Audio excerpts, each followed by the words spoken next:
Buenas noches, mi nombre es Manuel Pérez. En este video estaré comentando acerca de lo aprendido desde la unidad 1 hasta la unidad 6. En la unidad 1 estuvimos tratando los conceptos de educación y los roles de la escuela, definiendo la educación como un proceso esencialmente dinámico entre dos personas que pretende el perfeccionamiento del individuo, buscando su inserción activa y consciente en el mundo social. De su parte, Mario Alonso Puig explica que la palabra educación proviene del latín educere, que significa sacar o extraer, y de educare, que significa formar o instruir. Por otro lado, el neurocientífico Mario Sigma aporta otra visión complementaria. Él habla sobre la capacidad de aprendizaje humano. ¿Y cuál es el efecto de la tarea educativa? El perfeccionamiento. ¿Cómo se logra? A través de la instrucción y la formación. Los fines de la educación son, por su parte, inmanentes. ¿Por qué? Porque buscan que el alumno mejore a nivel personal, desarrollando sus propias habilidades. Y también son trascendentales. ¿Por qué? Porque permite que el aprendizaje obtenido sirva para algo más grande. Por ejemplo, ayudar a la sociedad o dejar una huella en el futuro. En síntesis, tanto Mario Alonso Puig como Mario Sigma coinciden en que la educación es mucho más que transmitir conocimientos. Puig nos recuerda que educar significa extraer lo mejor del ser humano, mientras que Sigma nos invita a reconocer la diversidad en el aprendizaje y no detenernos en el umbral correcto. Ambos planteamientos nos muestran que la educación es un proceso de descubrimiento interior, de superación de barreras y de libertad para crecer. La educación, entendida de esta manera, se convierte en una herramienta poderosa para transformar vidas. Nos enseña que el aprendizaje no tiene límite y que siempre podemos mejorar sin importar la edad o las circunstancias. También vimos el video en la unidad 1 titulado Si te han dicho que no puedes aprender algo es mentira, en el cual Mariano Sigma transmite la idea de que cualquier persona puede aprender lo que quiere sin importar la edad o las limitaciones. El neurocientífico explica que las barreras del aprendizaje no son biológicas, o sea que nuestro cerebro no está limitado propiamente en cuanto al aprendizaje.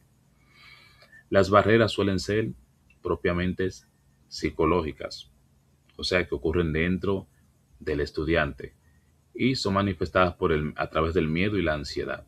Por ejemplo, cuando el estudiante siente pánico al hablar, eso es eh, una muestra de que es una barrera psicológica y que que esto provoca en el estudiante. Bueno, pues bloquea lo que es la producción oral. También las barreras suelen ser sociales, es decir, por factores externos, lo que pasa entre el estudiante y su entorno. Por ejemplo, la presión de grupo, la burla, esto limita al estudiante. Por lo tanto, Mario Sigma resalta que el cerebro mantiene su capacidad de aprender durante toda la vida.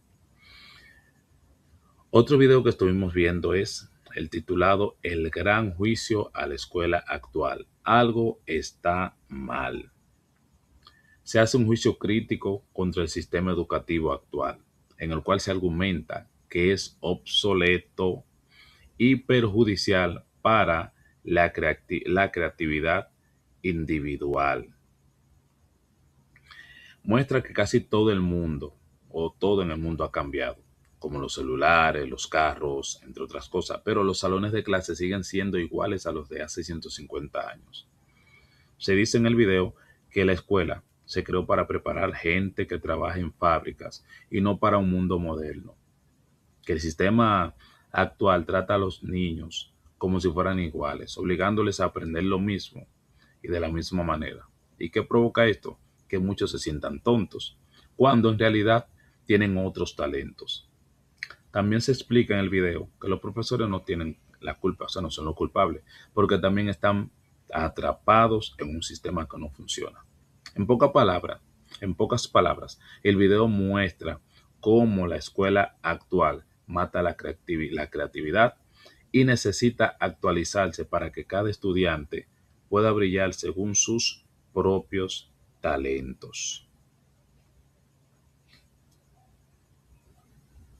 Bien.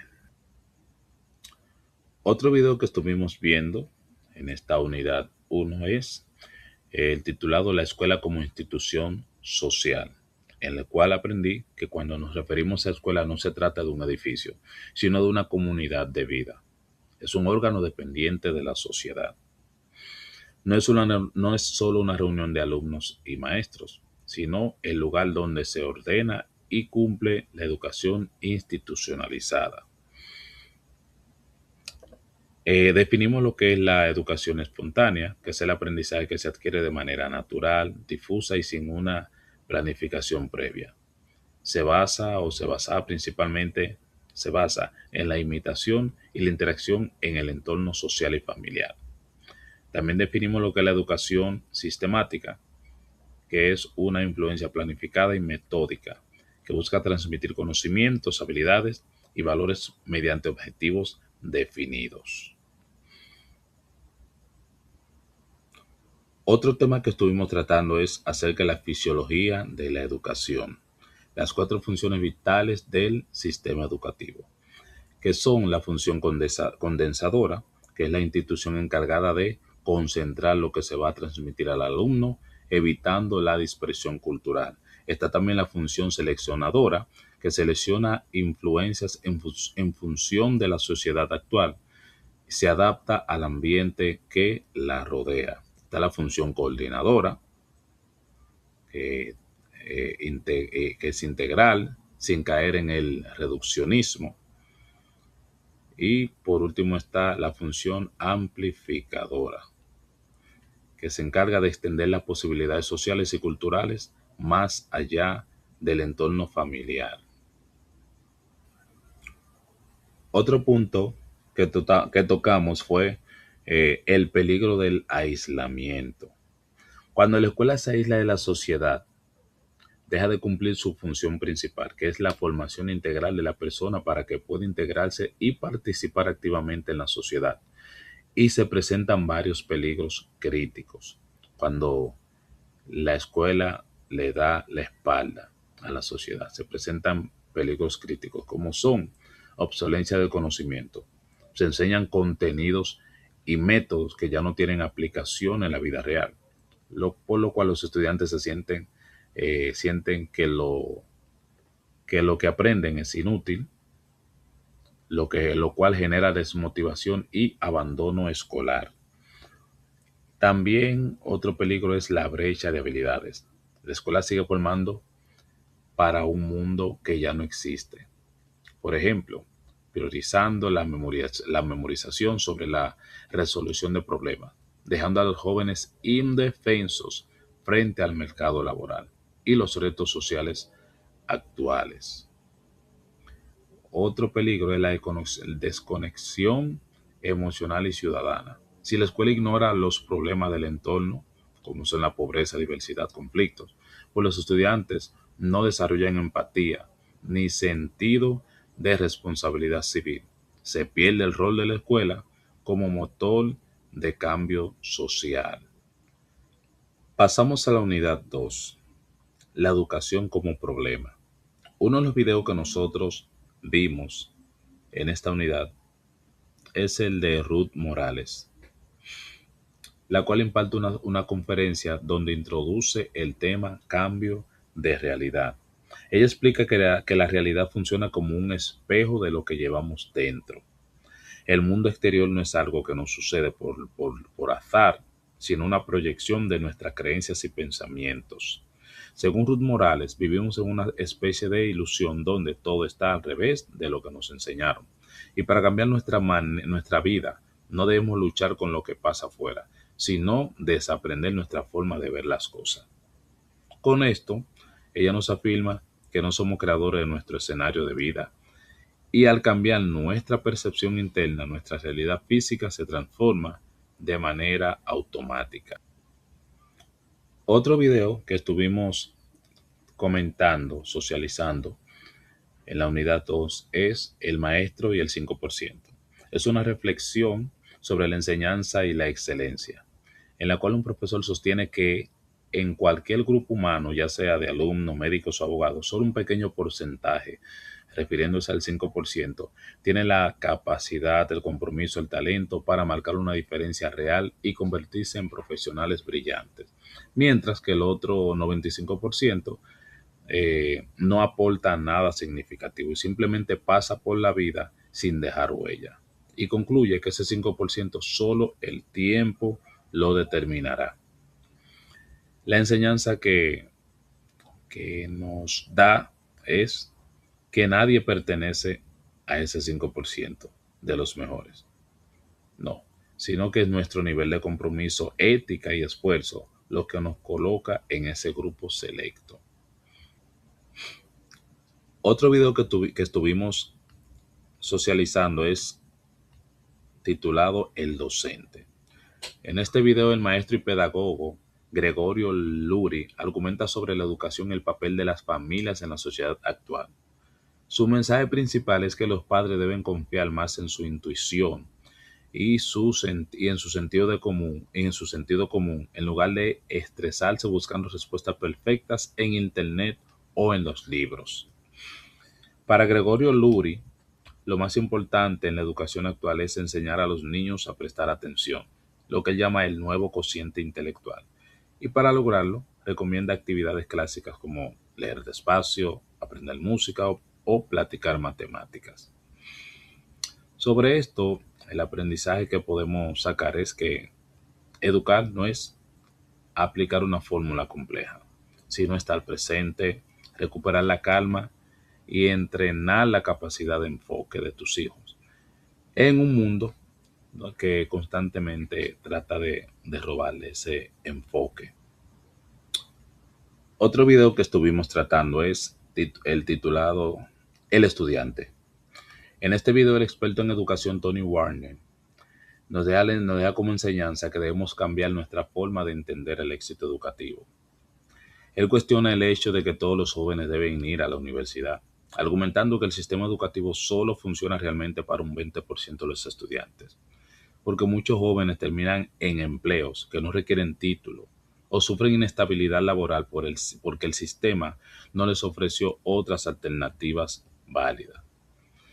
Mediante un ejemplo de Finlandia, Warner demuestra que un sistema educativo es aquel que ofrece opciones diversificadas, ya que al permitir que los jóvenes elijan entre una vía académica o técnica, casi la mitad elige la técnica. El mensaje principal o la enseñanza es que no debemos preparar a los niños solo para la universidad, sino para la era de la innovación. Entrando a la unidad 3, comentamos acerca de el tema los problemas individuales de la educación y sus actores. Vimos el primer video titulado El reto docente frente al estudiante del siglo XXI. Y tocamos los siguientes puntos. ¿A qué se enfrenta el docente de hoy? ¿A qué se enfrenta? Se enfrenta a una sociedad tecnoglobalizada, a los padres de familia, el sistema educativo, los alumnos, los cuales demandan un docente idóneo, culto y que sea agente de cambio. ¿Qué docente busca la sociedad actual? Bueno, un profesional comprometido que impacte la vida de los alumnos, que sea interdisciplinario, o sea, innovador, investigador, integrador. Un docente, en pocas palabras, que actualiza constantemente sus conocimientos. Entonces, otra pregunta es, ¿cómo es el estudiante de hoy? ¿Cómo es el estudiante de hoy? El estudiante es interactivo, espontáneo, inquieto, resuelto, crítico, es hábil con las TIC, ha crecido con el computador y a veces difícil de controlar y motivar. Y su herramienta más poderosa es la Internet. Por eso, no podemos demandar al estudiante pasividad, monotonía, estaticidad y menos solicitar atención en una clase efectuada solo a través de texto de estudio, pizarra y plumón. porque los estudiantes de hoy requieren una educación que sea una educación un poco más compleja. Otro video que comentamos es el titulado Rol docente en el siglo XXI. Se trata de una reflexión sobre el papel y los desafíos que enfrentan los educadores en la actualidad. En el video se explora cómo la figura del docente debe adaptarse a las nuevas necesidades y exigencias del siglo XXI. El tema central es la evolución y el rol pedagógico. Es necesario para conectar con los estudiantes en la era moderna y el propósito es inspirar a los educadores a integrar nuevas metodologías y herramientas tecnológicas en su práctica diaria.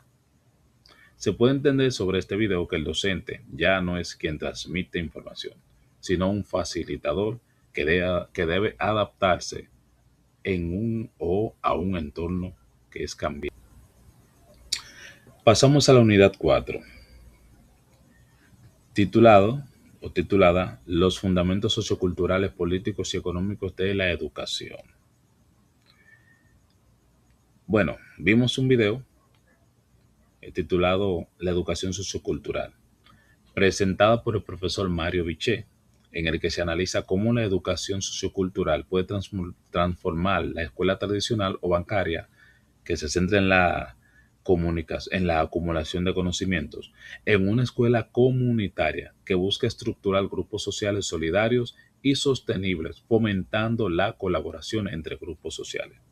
Se trata de una visión educativa amplia y crítica que tiene como objetivo principal unificar prácticas como son la educación popular, la educación liberadora y la pedagogía del tiempo libre.